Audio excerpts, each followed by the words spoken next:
नमस्कार, India voice पर स्वागत है आपका। मैं हूं आपके साथ प्रियंका मिश्रा। बुलेटिन की करेंगे शुरुआत। लखनऊ से बड़ी खबर निकलकर सामने आ रही है। कानून व्यवस्था को लेकर बड़ी बैठक। कानून व्यवस्था को लेकर बड़ी बैठक। आज सीएम योगी आदित्यनाथ करेंगे बड़ी बैठक। आज सीएम योगी आदित्यनाथ करेंगे बड़ी बैठक। त्योहारों और कानून व्यवस्था को लेकर होगी समीक्षा बैठक। सभी एडीजी जोन, मंडल आयुक्त, पुलिस कमिश्नर होंगे शामिल। इसके अलावा सभी आईजी डीआईजी भी बैठक में वीडियो कॉन्फ्रेंसिंग के माध्यम से जुड़ेंगे। डीएम और कप्तान भी बैठक में लेंगे हिस्सा। वहीं सीडीओ, नगर आयुक्त और सीएमओ भी बैठक से जुड़ेंगे। सभी एडीजी जोन, मंडल आयुक्त बैठक में होंगे शामिल। कानून व्यवस्था को लेकर बड़ी बैठक। अपर मुख्य सचिव गृह, डीजीपी भी होंगे शामिल।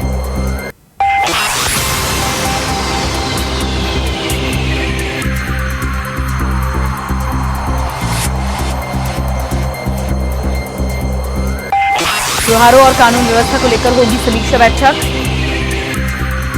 आने वाले त्योहारों और लॉ एंड ऑर्डर पर होगी चर्चा।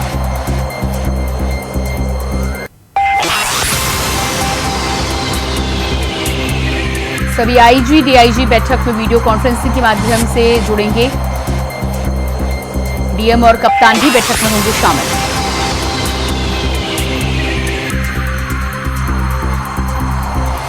इसके अलावा सीडीओ और सीएमओ भी बैठक से जुड़ेंगे।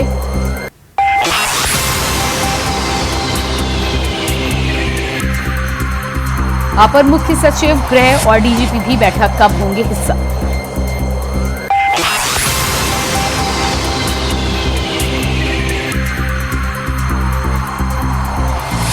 कानून व्यवस्था को लेकर बड़ी बैठक।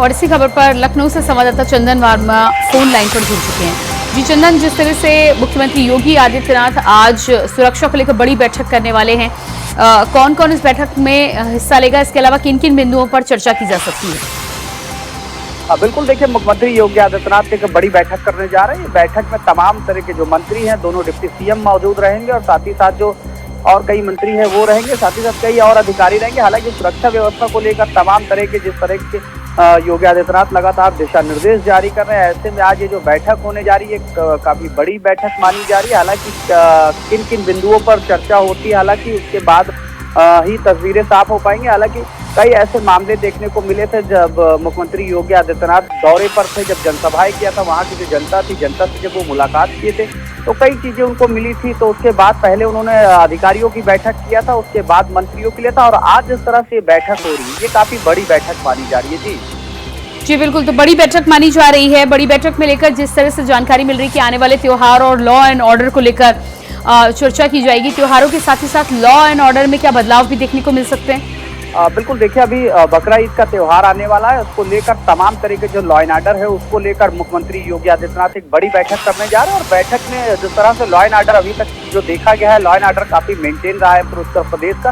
तो ऐसे में आज ये जो बैठक करेंगे इसमें डीजीपी के साथ एडीजी एलओ भी रहेंगे और जो मंत्री हैं वो भी रहेंगे। हालांकि जिस तरह से जो अभी जो त्योहार आने वाला है इसको लेकर क्या दिशा निर्देश जारी करते हैं मुख्यमंत्री, इसी को लेकर एक बड़ी बैठक योगी आदित्यनाथ ने बुलाई है और खुद समीक्षा करेंगे। खुद ही उन्हीं की अध्यक्षता में ये बड़ी बैठक होगी। जी बिल्कुल, तो बड़ी बैठक को लेकर जिस तरह से जानकारी मिल रही है, तमाम बड़े अधिकारी और तमाम बड़े पदों के जिम्मेदार इस बैठक में आज हिस्सा होने वाले हैं। जिस तरह से बड़ी बैठक माना जा रहा है, चुनाव के ठीक बाद इस तरह की बैठक है, क्या उम्मीद लगाई जा रही है? आज इस बैठक के बाद क्या कुछ बदलाव उत्तर प्रदेश में देखने को मिल सकता है? बिल्कुल, देखिए, वो मुख्यमंत्री योगी आदित्यनाथ आज जो बैठक करने जा रहे हैं उससे कई बिंदुओं पर मुहर लग सकती है। उसके बाद देखिए, सुरक्षा व्यवस्था की अगर बात की जाए तो योगी आदित्यनाथ के कार्यकाल की जो सुरक्षा व्यवस्था की जो तमाम जो दावे थे वो कहीं ना कहीं सफल होते दिखाई दे रहे थे। और आज जिस तरह से ये बैठक करने जा रहे हैं इसके बाद प्रदेश में काफी बड़ा बदलाव देखने को मिलेगा। जी बिल्कुल, जिस तरह से तबादले को लेकर मुख्यमंत्री योगी आदित्यनाथ पहले ही अपनी मुहर लगा चुके हैं उस फैसले पर, क्या आज की बैठक के बाद भी कहीं ना कहीं ट्रांसफर और तबादले को लेकर कोई नई जानकारी निकलकर सामने आ सकती है?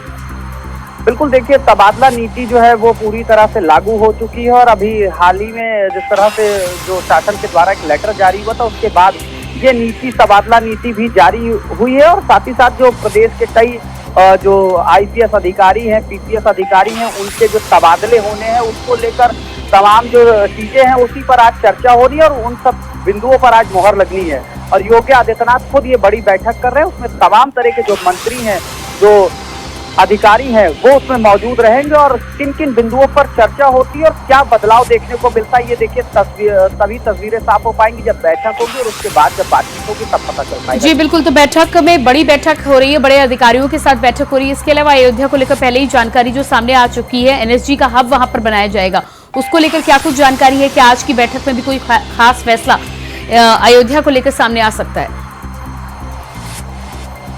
बिल्कुल देखिए, केंद्र सरकार के द्वारा एनएसजी हब बनाने का जो निर्णय लिया गया है वो काफी महत्वपूर्ण निर्णय है और उसी पर योगी आदित्यनाथ भी आज काफी चर्चा कर सकते हैं, क्योंकि तमाम अधिकारी उस कार्यक्रम, उस बैठक में मौजूद रहेंगे। जिस तरह से प्राण प्रतिष्ठा का ये कार्यक्रम हुआ था रामलला का, उसके बाद अयोध्या की अगर सुरक्षा व्यवस्था की बात की जाए तो सुरक्षा व्यवस्था के लिहाजे से एनएसजी वहां तैनात करने की जो चर्चा जो कल शाम से ही बनी हुई है लगातार, ऐसे में योगी आदित्यनाथ भी आज एक बड़ी बैठक करने जा रहे हैं। उसमें अयोध्या को लेकर तमाम तरह की जो चीजें हैं उन मुद्दों पर भी बात की जाएगी। जी बिल्कुल चंदन, इस तमाम जानकारी को लेकर आपको बहुत बहुत शुक्रिया। तो कानून व्यवस्था को लेकर होगी बड़ी बैठक, सीएम योगी आदित्यनाथ आज की बैठक में कई अहम बिंदुओं पर कर सकते हैं विचार विमर्श।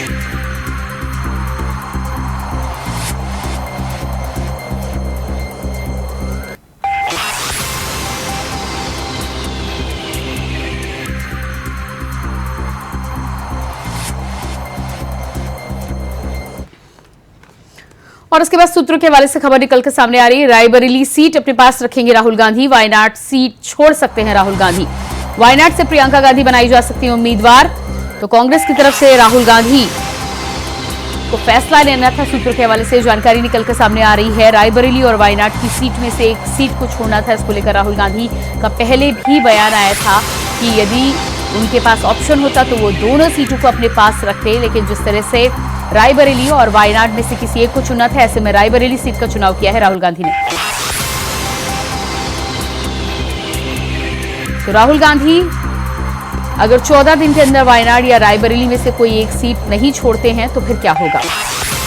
अगर ऐसा नहीं हुआ तो राहुल गांधी को अपनी संसद सदस्यता गंवानी पड़ सकती है। आइए जानते हैं इस बारे में क्या है पूरे नियम।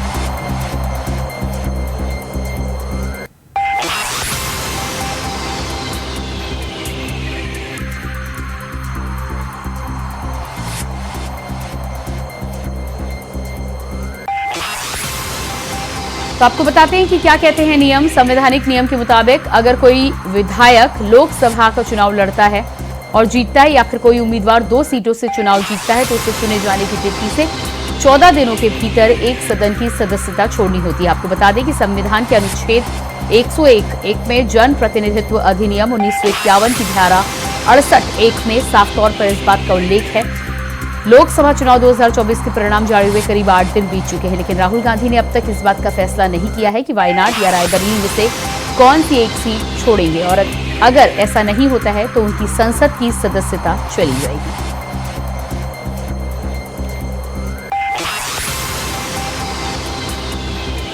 और इसी खबर पर हमारे साथ रायबरेली से संवाददाता राजू तिवारी लाइव जुड़ चुके हैं। जी राजू, जिस तरह से सीट छोड़ने को लेकर राहुल गांधी को जल्द ही फैसला लेना होगा, 8 दिन का समय बीत चुका है, 14 दिन का समय दिया जाता है और ऐसे में राहुल गांधी के द्वारा सूत्रों के हवाले से जानकारी आ रही है कि रायबरेली की सीट पर वो बने रहेंगे। क्या कुछ जानकारी आपको सूत्रों के हवाले से मिल रही है? ये बिल्कुल बता दें कि जिस तरह से रायबरेली पारंपरिक सीट है और पारंपरिक सीट को बरकरार रखने को लेकर राहुल गांधी के द्वारा ये निर्णय लिया जाना है। हालांकि अभी इस पूरे मामले पर कांग्रेस की कोई मुहर नहीं लगी है, लेकिन जो सूत्रों के मुताबिक जानकारी मिल रही है उसमें यही जानकारी है कि रायबरेली सीट से वो बने रहेंगे और वायनाड से इस्तीफा देंगे। हालांकि वायनाड से चुनाव प्रियंका गांधी के लड़ने की हवाएं तेज हो गई हैं, क्योंकि जो कांग्रेस का गढ़ है रायबरेली, यहाँ पर आम चर्चाएं हो रही हैं। तो ऐसे में साफ तौर पे ये माना जाने लगा है कि रायबरेली से वो सांसद बने रहेंगे और वायनाड से इस्तीफा देंगे। बता दें कि अगर समीकरण के लिहाज से कहीं न कहीं इस निर्णय को लिया गया है कांग्रेस की तरफ से, क्योंकि जो रायबरेली है वो कांग्रेस का गढ़ है और पारंपरिक सीट है, इस लिहाज से ये तो माना ही जा रहा है। लेकिन जो समीकरण कहते हैं उस समीकरण के हिसाब से भी उत्तर प्रदेश को साधने के लिए कहीं ना कहीं कांग्रेस के द्वारा ये निर्णय लिया गया। हालांकि अभी इस पूरे मामले पर किसी प्रकार की आधिकारिक पुष्टि नहीं की गई है, लेकिन जो सूत्रों के हवाले से खबर आ रही है कि राहुल गांधी रायबरेली से चुनाव लड़े हैं और चुनाव में एक बड़े अंतराल से उन्होंने विजय हासिल किया है और वो रायबरेली से ही बने रहेंगे, क्योंकि यहाँ से इससे पहले इन्हीं के गांधी परिवार के ही बड़े चेहरे चुनाव लड़े हैं, चाहे इंदिरा गांधी हो, सोनिया गांधी हो, फिरोज गांधी हो। तो ऐसे में साफ तौर से अपने किले को बरकरार रखने के लिए, अपने पारंपरिक सीट को बरकरार रखने के लिए वो रायबरेली की सदस्यता लिए रहेंगे, यानी रायबरेली के सांसद बने रहेंगे और वायनाड से इस्तीफा देंगे। तो साफ तौर से जो चर्चाएं आम है कि वायनाड से चुनाव कौन लड़ेगा, तो ऐसे में जो हवाएं चल रही हैं, लोगों का कहना है कि वहां से प्रियंका गांधी चुनाव लड़ेंगी। तो ऐसे में खैर ये तो आने वाला वक्त बताएगा कि वायनाड से चुनाव कौन लड़ेगा और राहुल गांधी कहां से इस्तीफा देंगे। लेकिन जो समीकरण है, समीकरण के लिहाज से कहीं ना कहीं राहुल गांधी और कांग्रेस के लिए ये आवश्यक है कि उत्तर प्रदेश को साधा जाए और उत्तर प्रदेश को कहीं ना कहीं, चूंकि उत्तर प्रदेश के ही रास्ते दिल्ली का रास्ता तय होता है, तो ऐसे में राहुल गांधी जो है रायबरेली से चुनाव लड़ गए हैं और यहाँ से विजय हासिल किए हैं। तो ऐसे में वो रायबरेली से सांसद बने रहे, क्योंकि आपको ये भी बता दें कि रायबरेली और अमेठी दोनों ऐसी सीटें हैं कि यहाँ पर पूरी दुनिया की निगाहें बनी रहती हैं, क्योंकि हमेशा से ही कांग्रेस का बड़ा चेहरा, गांधी परिवार से जुड़ा हुआ चेहरा यहाँ से चुनाव लड़ा है और प्रधानमंत्री तक के दावेदार हुआ है। तो ऐसे में साफ तौर से ये जो कयास लगाया जा रहा है कि राहुल गांधी जो प्रत्याशी रायबरेली से लोकसभा में रहे हैं वो रायबरेली से ही बने रहेंगे और वायनाड से इस्तीफा देंगे। तो साफ तौर से आपको ये भी बता दें कि उत्तर प्रदेश की राजनीति, क्योंकि यहाँ बड़ी सीटें हैं, यहाँ बहुत सीटें हैं, इस सीटों को कहीं ना कहीं साधने के चक्कर में, और क्योंकि उत्तर प्रदेश में इस बार जो जन समर्थन मिला है, जो जनाधार बढ़ा है कांग्रेस का, उसके लिहाज से अगर देखा जाए तो कहीं ना कहीं ये आवश्यक भी है कि उत्तर प्रदेश को साधा जाए और उत्तर प्रदेश की जो खोई हुई कांग्रेस की लोकप्रियता थी उसको बढ़ाया जाए और उसी को बढ़ाने के लिहाज से देखा जाए तो रायबरेली से राहुल गांधी सांसद बने रहेंगे। जी बिल्कुल, तो राहुल गांधी रायबरेली से सांसद बने रहेंगे, लेकिन जिस तरह से अब समय बहुत अधिक नहीं बचा है, क्या लगता है आपको कि कब तक इस फैसले का पूर्ण रूप से, आधिकारिक रूप से ऐलान हो सकता है? जी देखिए, बता दें कि 14 दिन का समय होता है, जैसा कि इस पूरे मामले को लेकर अभी विचार चल रहा है। हालांकि जानकारों की माने तो पूरे मामले को लेकर कांग्रेस के द्वारा गहन मंथन किया जा रहा है और जो कांग्रेस के जानकार लोग हैं उनका साफ तौर पे अभी तक ये निर्णय आया है और उनका साफ तौर पे कहना है, चाहे कांग्रेस कमेटी के या जो भी कांग्रेस के जो पुराने कार्यकर्ता हैं और पदाधिकारी, उनका साफ तौर पे कहना है कि राहुल गांधी वायनाड से सदस्यता अपनी खत्म करके वहां से प्रियंका गांधी को चुनाव लड़ाएंगे। तो ऐसे में कहीं ना कहीं जो समीकरण है वो भी ये कह रहे हैं कि राहुल गांधी उत्तर प्रदेश को साधने के लिए और रायबरेली की लोकप्रियता को बरकरार रखने के लिए वो रायबरेली से बने रहेंगे। जी बिल्कुल, तो रायबरेली से बने रहना लगभग तय हो चुका है। हालांकि आधिकारिक तौर से ऐलान को लेकर अभी इंतजार करना होगा, लेकिन वायनाड को लेकर प्रियंका गांधी का नाम जिस तरह से आगे आ रहा है, क्या प्रियंका गांधी के अलावा भी किसी का नाम सामने आ सकता है कांग्रेस से? देखिए, जैसे भी चौंकाने वाले मामले जरूर हो सकते हैं अगर कोई और लड़ता है तो, लेकिन आपको बता दें कि जिस तरह से रायबरेली के साथ साथ वायनाड क्योंकि 2019 में जो रायबरेली जो अमेठी से राहुल गांधी ने टिकट दिखाई थी और वो वायनाड से ही जीतकर संसद गए थे। तो ऐसे में साफ तौर से ये असमंजस का विषय जरूर कांग्रेस के लिए हो सकता है और राहुल गांधी के लिए भी हो सकता है कि वो वहां से किसको चुनाव लड़ाए, क्योंकि वहां से इस्तीफा देना होगा तो वहां से चुनावी मैदान में कौन।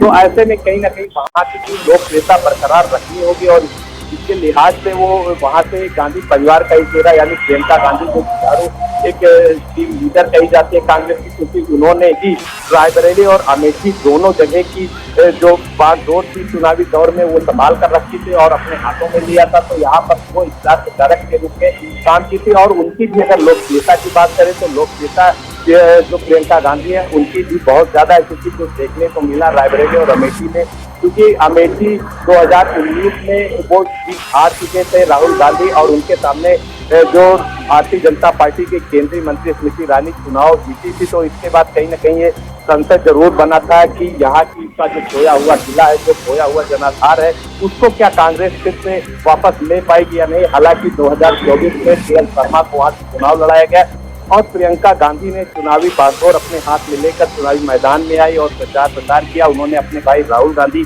के लिए रायबरेली में जन समर्थन मांगा और कांग्रेस के काफी करीबी कहे जाने वाले के.एल. शर्मा के लिए उन्होंने अमेठी से लोकप्रियता हासिल की। तो ऐसे में साफ तौर से जो खोई हुई लोकप्रियता थी कांग्रेस की, कहीं न कहीं वो फिर पटरी पे आई है और लोकप्रियता फिर से कांग्रेस के खेमे में गई है। तो ऐसे में देखा जा सकता है कि जो उत्तर प्रदेश का समीकरण है उसको साधने के लिए प्रियंका गांधी तो लाइन में है ही है। ऐसे कहा जा सकता है कि प्रियंका गांधी की लोकप्रियता कहीं से कम नहीं है और लोकप्रियता देखने के लिए आज के समय तो वायनाड से ऐसा कयास लगाया जा रहा है कि वो चुनाव लड़ेंगे।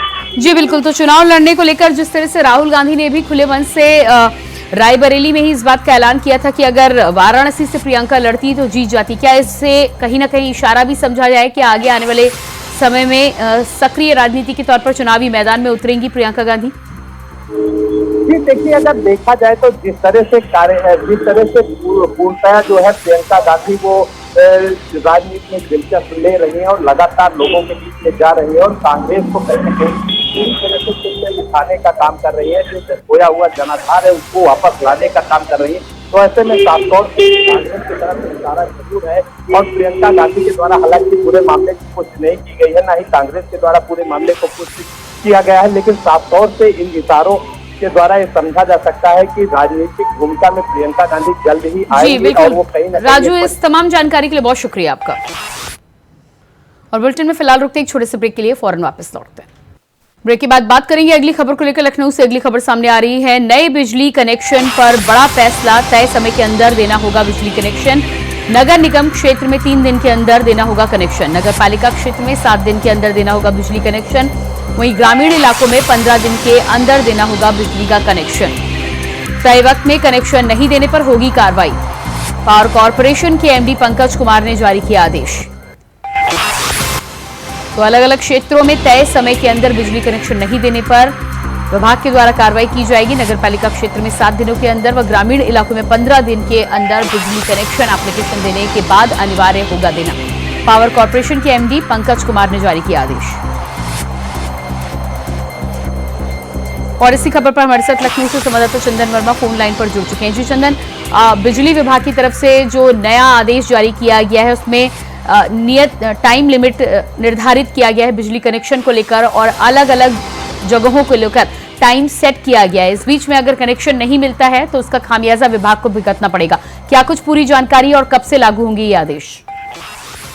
बिल्कुल, देखिए ये एमडी हैं, उन्होंने ये अपना एक आदेश जारी किया है, लेकिन देखिए लगातार जो बिजली विभाग है उसकी कहीं ना कहीं लापरवाही देखने को मिलती है। अभी हाल ही में ये लखनऊ में देखने को मिला, जिस तरह से ये बात सामने आ रही है कि ग्रामीण इलाकों में 15 दिन में एप्लीकेशन देने पर जो है उनका कनेक्शन लगाया जाएगा, वहीं नगर निगम में 7 दिन।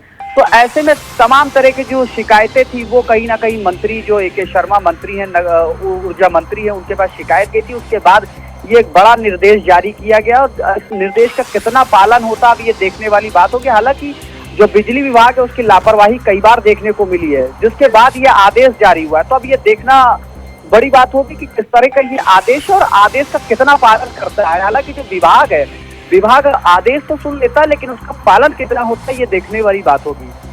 जी बिल्कुल, तो पालन कितना होता है ये देखने वाली बात होगी, लेकिन फिर भी टाइम जिस तरह से निर्धारित किया गया है, कहीं ना कहीं एप्लीकेशन देने वालों के लिए एक राहत की बात है कि कम से कम इतने दिनों का समय निर्धारित किया गया है। इसके बाद भी यदि उनका कार्य नहीं पूरा होता है तो वो शिकायत कर सकते हैं और शिकायत पर आगे कार्रवाई हो सकती है। क्या लगता है आपको कि कहीं ना कहीं सुविधा देने का प्रयास किया गया है अपनी तरफ से? बिल्कुल, देखिए ये सरकार की तरफ से और ऊर्जा मंत्री जो ए.के. शर्मा है उनकी तरफ से कहीं ना कहीं जो जनता है, जो उपभोक्ता है, उनको एक बड़ी राहत देने का ये कार्य किया गया है। लेकिन जो ये आदेश जारी हुआ उसके बाद जो जनता है उसको कितना जो है राहत मिलती है और जो विभाग है वो कितना जो है इस पूरे क्रम को, पूरे जो ये आदेश जारी हुआ, जो दिशा निर्देश जारी हुआ है शासन के द्वारा, उसका कितना पालन करता हुआ नजर आएगा, अब ये देखने वाली बात हो गया। हालांकि जिस तरह से ये आदेश जारी किया गया तो ये जनता के लिए काफी अच्छा आदेश जारी किया गया और जनता के लिए राहत भरी ये खबर है। जी जी बिल्कुल, तो जनता के लिए राहत भरी खबर है। आदेशों की जिस तरह से बात की गई है, कब से लागू होंगे ये आदेश और कब से जनता इसका लाभ उठा पाएगी? बिल्कुल, ये आदेश देखिए आज ही आदेश जारी किया गया है। हालांकि जो आदेश की अगर देखिए बात की जाए तो आज कल से ये आदेश जारी हो जाएगा और आदेश जारी होने के बाद जो जनता है उसको भी कितनी राहत मिलती है और जो विभाग है यानी जो बिजली विभाग है वो कितना पूरे दिशा निर्देश का पालन करता हुआ नजर आएगा। अब ये देखने वाली सबसे बड़ी बात प्रियंका होगी। जी बिल्कुल, बिजली विभाग की बात करें तो तमाम तरह की कमियां देखने को मिलती है और लोग इससे परेशान नजर होते हैं। तमाम तरह की शिकायतें भी निकल कर सामने आती हैं। ऐसे में इस नए आदेश के साथ ही साथ क्या इस बात को भी कहीं ना कहीं पूरी तरह से सुनिश्चित किया गया है कि आदेश पर कार्रवाई हो और उसके आधार पर अधिकारी और कर्मचारी काम करते हुए नजर आए? क्या कोई नए नियम बिजली विभाग में इसको लेकर भी आदेश और निर्देश जारी किए गए हैं? बिल्कुल, देखिए लगातार दिशा निर्देश AK शर्मा के द्वारा भी जारी किया जा रहा है। जो ऊर्जा मंत्री है, साथ ही साथ मुख्यमंत्री योगी आदित्यनाथ ने भी एक बड़ी बैठक किया था और खासकर जो जोर दिया गया था वो बिजली विभाग पे दिया गया था कि हालांकि जिस तरह से तमाम जिलों में और तमाम क्षेत्रों में जो लाइटें काटी जा रही है, जो बिजली कटौती हो रही है, इसको लेकर CM का भी सख्त आदेश था और साथ ही साथ जो ऊर्जा मंत्री हैं AK शर्मा, उनका भी बड़ा आदेश था। लेकिन जिस तरह से ये आदेश जारी किया गया, ये प्रियंका सबसे राहत भरी खबर है जनता के लिए। और इस जो आदेश का पालन कितना होता है, हालांकि कल से ये आदेश जारी हो जाएगा और ये जो जनता है उसको कितना जो है राहत मिलती है और साथ ही साथ जो विभाग है वो इस पूरे आदेश को किस तरह पालन करवाता है जनता से और साथ ही साथ जो तमाम जो अधिकारी बैठे हुए वो इस पूरे आदेश का किस तरह पालन करते हैं। जी बिल्कुल, क्या चंदन, जिस तरह से डेडलाइन दी गई है हर कार्य को लेकर यहाँ पर और समय सीमा निर्धारित की गई है, क्या इससे माना जा सकता है कि अनुशासन लाने की पहल यहाँ पर की जा रही है और डेडलाइन इसीलिए दी गई है ताकि उस नियत समय में काम पूरा हो सके? बिल्कुल, देखिए इससे पहले कई बार देखा गया है और लगातार हम लोग भी देखते हुए आए हैं कि लोग जाते हैं बिजली विभाग में नए कनेक्शन के लिए, वो लोग फॉर्म भरते हैं, एप्लीकेशन देते हैं, तमाम तरह की जो प्रक्रिया होती है वो करते हैं, लेकिन फिर भी उनको जो है चप्पल कहा जाता है कि चप्पल घिसना। तो ऐसे में जो अधिकारी है वो AC में बैठे रहते और जनता लगातार दौड़ती रहती। लेकिन जिस तरह से ये आदेश आया है, ये आदेश सबसे बड़ा आदेश है और जनता के लिए राहत भरी खबर है। जी बिल्कुल, तो जिस तरह से जनता के लिए राहत भरी खबर है, ऐसे में अब उम्मीद की जा सकती है कि ग्रामीण इलाकों में भी भीषण गर्मी से लेकर जिस तरह का वातावरण है और आवश्यकता के अनुसार ग्रामीण इलाकों में 15 दिन का समय जो निर्धारित किया गया है उससे गांव वालों को काफी राहत मिलेगी। शहर में तो अलग आधार पर काम होता है, पर ग्रामीण इलाकों में अगर जरूरत पड़ने पर 15 दिनों के अंदर बिजली का कनेक्शन मिलेगा तो गाँव वालों के लिए राहत की खबर है। बिल्कुल, गांव वालों के लिए खासकर ये राहत भरी खबर है और साथ ही साथ देखिए शहर की भी अगर बात की जाए तो शहर के लिए भी राहत भरी खबर है, क्योंकि भीषण गर्मी हो रही है और ऐसी गर्मी में जो जनता है वो भी बेहाल नजर आ रही। लेकिन जो प्रदेश सरकार ने जो एक दिशा निर्देश जारी किया है, ये जो गाइडलाइन जारी किया है, ये सबसे बड़ी गाइडलाइन है और जनता के लिए भी राहत भरी खबर है। कहीं ना कहीं जनता को भी राहत मिलती हुई नजर आएगी। जी चंदन, जानकारी के लिए बहुत शुक्रिया आपका।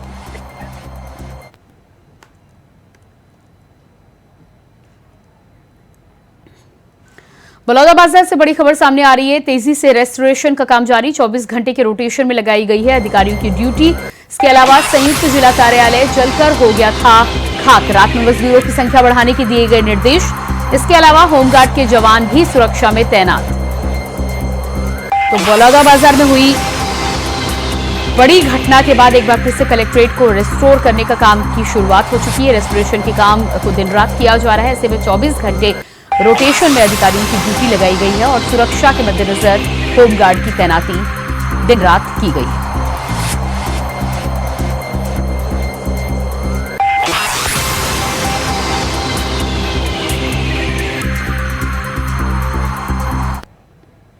खबर रायबरेली से है, जहां बादा से बाराबंकी जा रही गिट्टी से लदा हुआ ट्रक अनियंत्रित होकर पलट गया। हादसे में ड्राइवर और कंडक्टर गंभीर रूप से घायल हुए। सूचना मिलते ही मौके पर पहुंची पुलिस ने घायलों को इलाज के लिए जिला अस्पताल में भर्ती कराया। घटना बछरावा थाना क्षेत्र के ठकुराइन खेड़ा गांव की बताई जा रही है।